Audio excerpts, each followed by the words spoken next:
Hi, Suzette. Good morning, Bev. Well, it's not morning for you, it's evening. That's okay. I have an interesting question.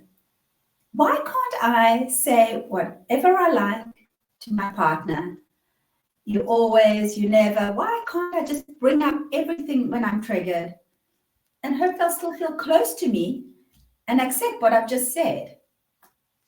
Yes, wouldn't it be nice if that was an effective strategy?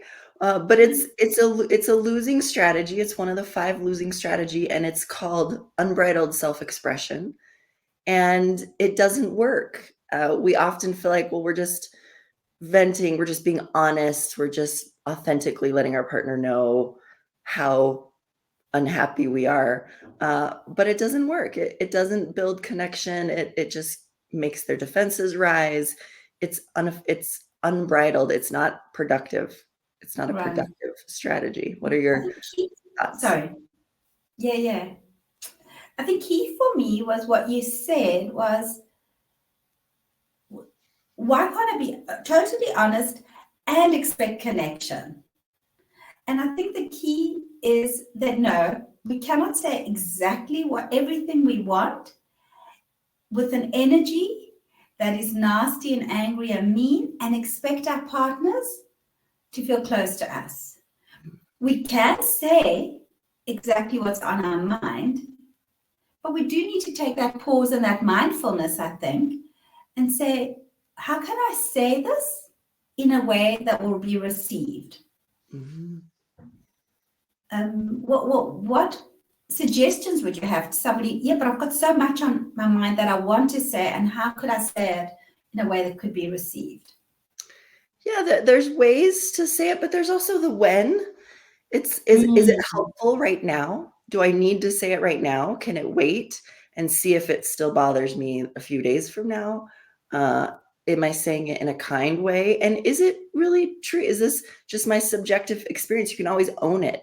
Not like you're doing this, but it's just what I'm perceiving, what I'm making up is that you're doing this. Uh, so there's a lot of little tricks about how to communicate in a way that's more contained and filtered and effective and appropriate. right. I What love tips that, do you have? what you said about, sorry. Just what tips do you have or thoughts do you have? No, I thought it was lovely what you said about the timing, that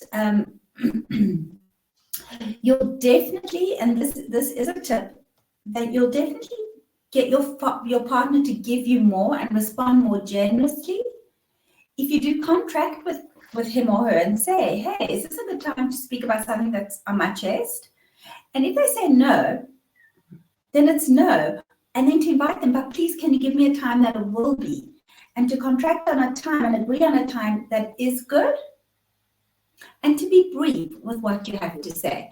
Once they've agreed to the meeting, you'll certainly get so much more out of it.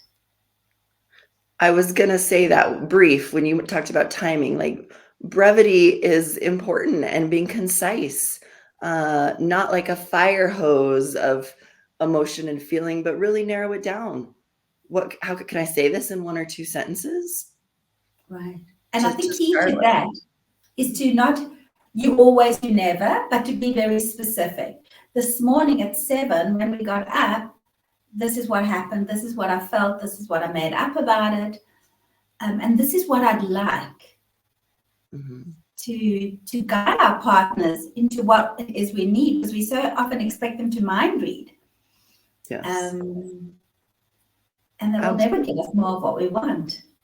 Yeah, and identifying, am I asking for something here, or do I just need to vent? And if I need to vent, I need to Mm.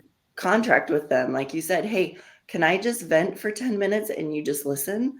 And all you I have like to do is just be a listening ear, right? And not vent about them, not venting to yes. them about them, but you can vent about other things. That's all effective communication skills. I love that. Remember that something might have triggered you, and you say, you know what, I just need to get this off my chest or process it myself. And can you just listen? I love that. That was great. Another losing strategy that I think we've got under wraps.